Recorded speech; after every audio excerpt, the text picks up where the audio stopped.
Exercice supplémentaire sur les fonctions. On demande de représenter la fonction f de x égale 2x plus 1. Donc c'est une fonction du premier degré. Donc sa représentation est une droite. Et pour représenter une droite, on a besoin de 2 points. Donc on fait un petit tableau de valeurs x, y. On choisit une valeur pour x, par exemple ici 0, c'est une valeur facile. Et on remplace dans l'expression pour trouver y. F de x étant la même chose que y. Donc 2 fois 0, 0, plus 1, je trouve y qui vaut 1. Je vais prendre une autre valeur. Alors, je vais prendre 2. Si x vaut 2, 2 fois 2, 4, plus 1, ça donne 5. J'ai donc 2 points de la droite, 0, 1 et 2, 5. Je vais venir les placer dans le plan.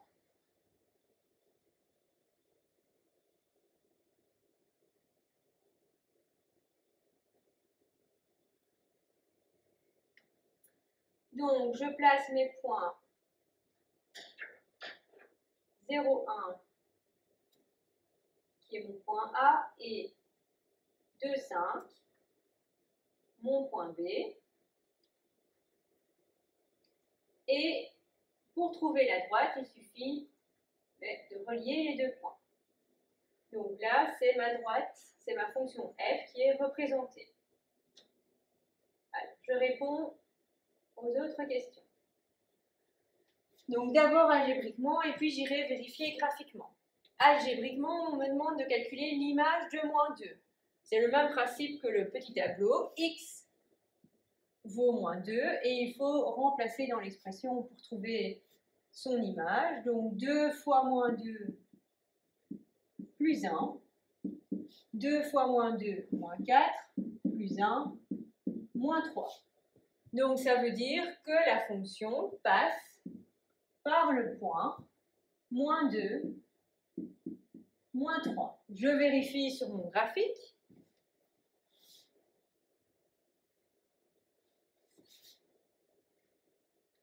Il faut que je le déplace un peu. Donc sur mon graphique, je vois bien que si je me place en x qui vaut moins 2, le point de ma fonction, c'est moins 2, moins 3. Donc l'image de moins 2, je pars de x et je vais vers y, c'est bien moins 3.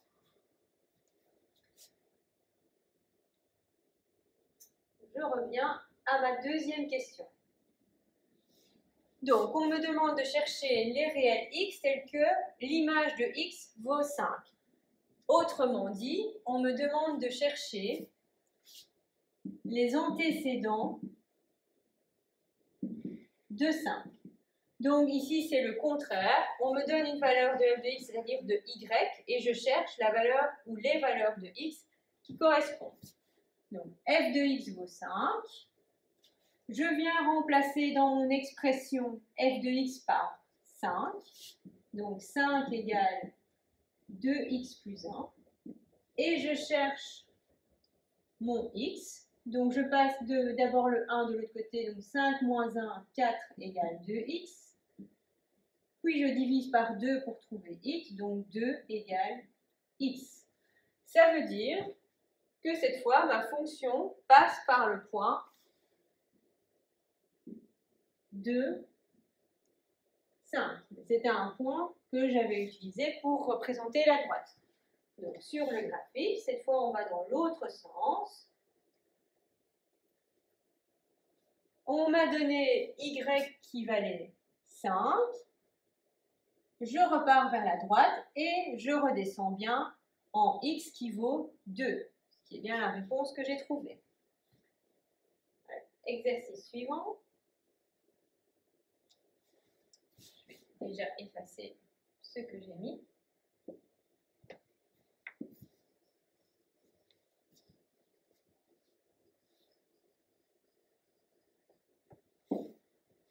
On me demande de calculer l'image de 0 par f. L'image de 0, c'est la même question que dans la A. Donc on me demande de calculer f de 0. X vaut 0 et on cherche y. Donc je remplace dans l'expression 2 fois 0 plus 1 je trouve 1, ça veut dire que ma droite passe par le point 0, 1. Je vérifie sur mon graphique et de toute façon c'est un autre point que j'avais utilisé. Donc si x vaut 0, je regarde l'image, y vaut bien 1.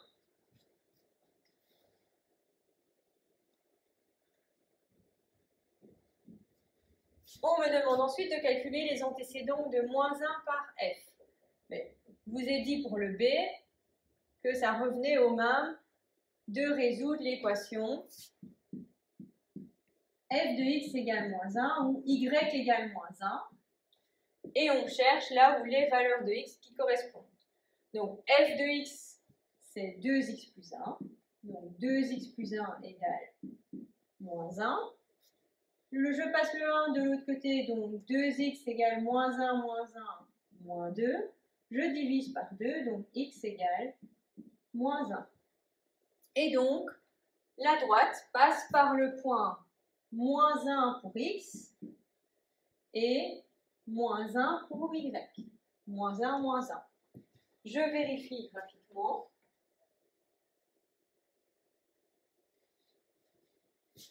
Si je me place en y qui vaut moins 1, je reviens vers la droite, puis vers l'axe x. Je trouve bien x qui vaut moins 1. Donc je pars de y et je vais vers x.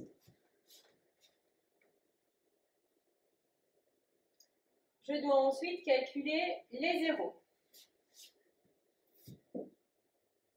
J'efface ce que j'ai fait ici.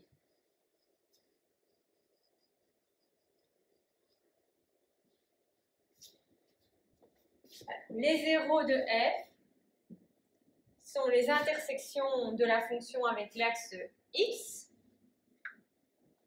Donc, il faut que y soit égal à 0 ou f de x soit égal à 0. Ce sont les antécédents de 0. À nouveau, je dois résoudre l'équation, cette fois 2x plus 1 égale 0. Je passe le 1 de l'autre côté, donc 2x égale moins 1. Je divise par 2 et je trouve x égale moins 1 demi. Donc, ma droite passe par le point moins 1 demi 0, où croise l'axe des x en moins 1 demi. Je vérifie sur mon graphique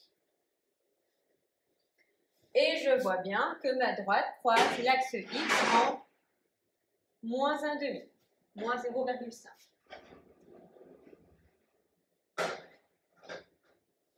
Question F.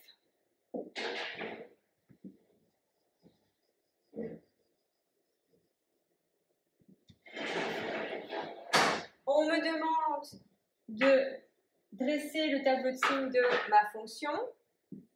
Donc, une ligne pour x, et donc on a la droite réelle. On doit mettre le 0, donc on a trouvé précédemment, c'est-à-dire moins 1 demi. Si x vaut moins 1 demi, ben je sais que la fonction vaut 0, y vaut 0, c'est ce qu'on a dit juste avant.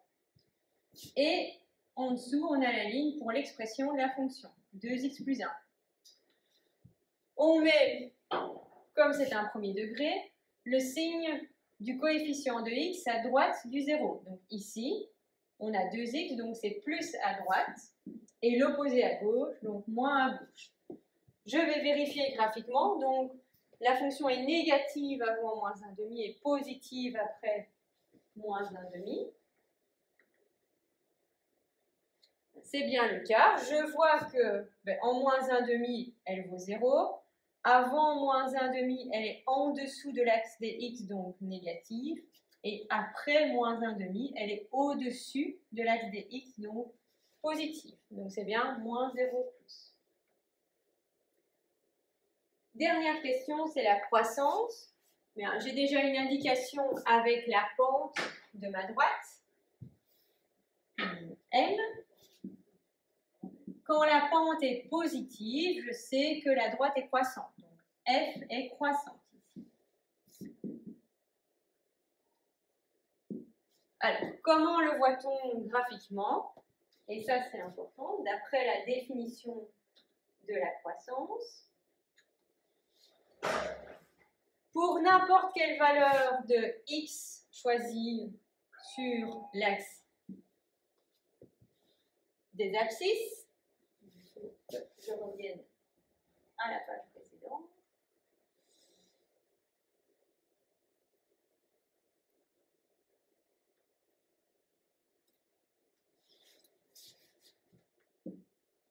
Si je prends deux valeurs pour x, x1 plus petit que x2, n'importe où sur l'axe, du moment que x1 est plus petit que x2, alors l'image de x1 reste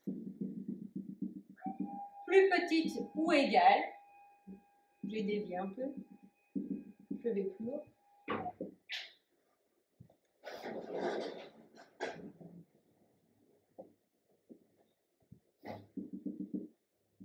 à l'image de x2.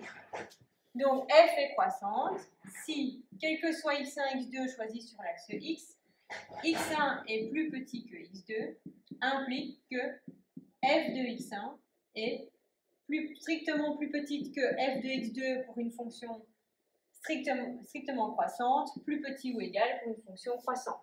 Ici, elle est strictement croissante, donc je peux retirer l'égalité.